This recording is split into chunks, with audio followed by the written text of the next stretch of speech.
구독자 여러분, 오늘은 전기차, 화물차에 대해서 인터뷰를 한번 진행해 보도록 하겠습니다. 대표님 본인 소개 좀 해주세요. 예, 안녕하세요. 전국구염용 칼산상사 이원복입니다.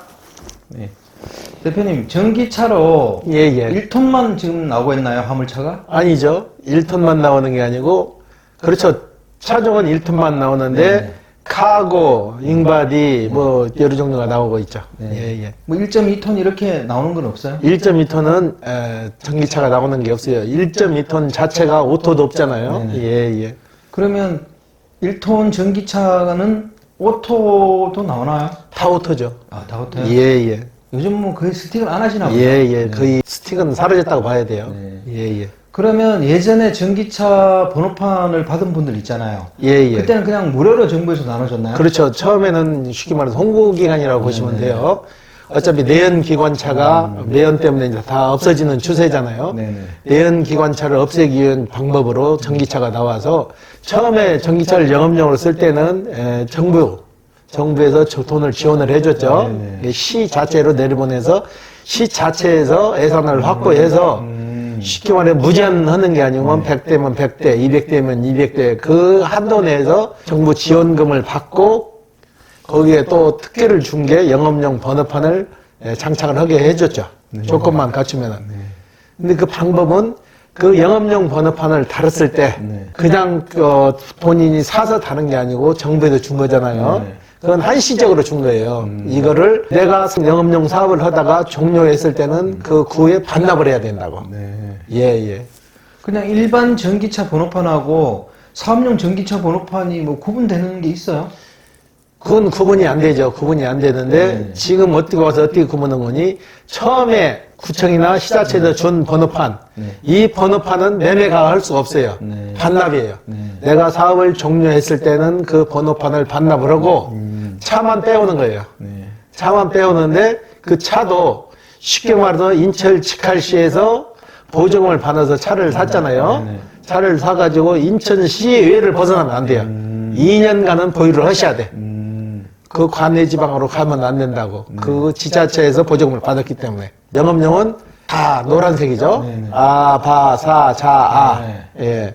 그리고 영업용 번호판을 전기차에 달았을 때, 그 다음에 기존에 붙어 있는 거하고 어떻게 다르냐. 구에서 준 전기차 번호판은 사업을 종료하면 반납을 해야 되고, 지금 나오는 전기차는 지자체에서 노란 번호판을 내주질 않아요.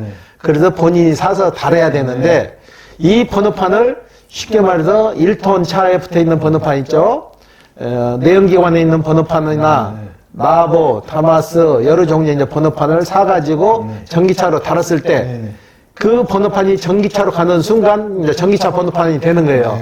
이 번호판을 다시 내연기관차로 이제 못 간다는 얘기예요. 전기차는 전기차로밖에 이제 못 간다는 거예요. 그래서 가격이 좀 저렴하게 형성되는 거예요.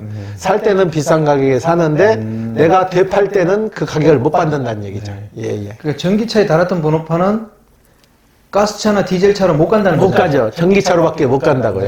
예. 그러면 그 손해 아니에요? 손해죠. 그런데 전기차를 뽑으신 분들은 이제 지금 그러잖아요. 택배 하시는 분들, 택배 하시는 분들도 전기차 아니면은 대폐차를 안 해줘, 이제는. 전부 다 전기차로 이제 가게 돼 있어요. 예. 그러면 전기차로 쓰는 영업용 화물 번호판 가격은 얼마나 해요? 지금 실질적으로 매물이 나와가지고 크게 거래가 활성화되지는 않았고, 1,000만 원, 팔리질 않으니까 1,000만 원 선에 거래가 돼 있는데 매물도 거의 나오진 않아요. 예. 그럼 보통 영업용 디젤이나 가스차 영업용 번호판 시세는요? 그건 2,750만 원에 지금 매매가 되고 있죠. 상당히 손해가 크네요. 그렇죠. 2,750만 원에 사서 전기차에 달았을 때 그걸 계속 지속적으로 본인이 이용을 하면 상관이 없는데 그걸 이제 다시 되팔았을 때가 문제가 되는 거죠. 예. 그럼 전기차에 달았던 거는 계속 전기차로 가야 돼요? 예, 그렇죠. 전기차로밖에 대표자를 못 끊는 거예요. 예. 그러면 화물에서도 또 전기를 쓰는 그 차들은 연료비가 저렴하잖아요. 그렇죠. 저렴하죠. 그럼 디젤이나 가스차 사용하시는 분들보다가 화물 단가를 좀 싸게 받고 운행할 수도 있는 거 아니에요? 그래서 일부 마찰이 좀 있어요. 쉽게 말해서 내연기관 차를 운행하시는 분들이 쉽게 말해서 운반비를 3만 원을 받고 이동을 하는 거리에서 3만 원을 받았다 하면 전기차는 그 비용이 안 들잖아요. 네네네. 거의 전기차는 가격이 저렴하니까 3만 원 받고 갈 거리를 쉽게 말해서 2만 원을 받고 간다고 봐요. 그리고 만 원 캡이 나잖아요. 내연기관차하고 전기차하고. 그렇기 때문에 그 부분에 대해서 이제 마찰이 좀 생기는 거예요. 공정하게 받고 가야 되는데 운반비는 10년 전 운반비나 지금 운반비나 똑같다고 그래요. 기사분들이. 근데 가격이 더 올라야 되는데 전기차 때문에 가격이 더 떨어진다는 얘기예요. 전기차도 가격이 안 맞으면 가지 말아야 되는데 전기차는 일단 연료비가 적게 들어간다니까는 운반을 한다는 얘기예요. 예, 예. 전기차 하시는 분들은 야, 내 마음대로 하는 건데 왜 그러냐 예, 그럴 예. 거고 가스나 디젤 하시는 분들은 너 그러면 안 되는 거 아니냐 그렇게 또 서로 마찰이 있을 수 있겠네요. 그죠? 그렇죠. 어느 정도 형평성을 맞춰야 되는데 아무래도 연료비 차이에서 이제 문제가 되니까 그렇다고 지금 가스차나 내연기관차들은 정부에서 보조해 주는 게 유가 보조를 해주는 게 그렇게 많지 않잖아요. 네네. 예, 그게 문제가 되는 거예요.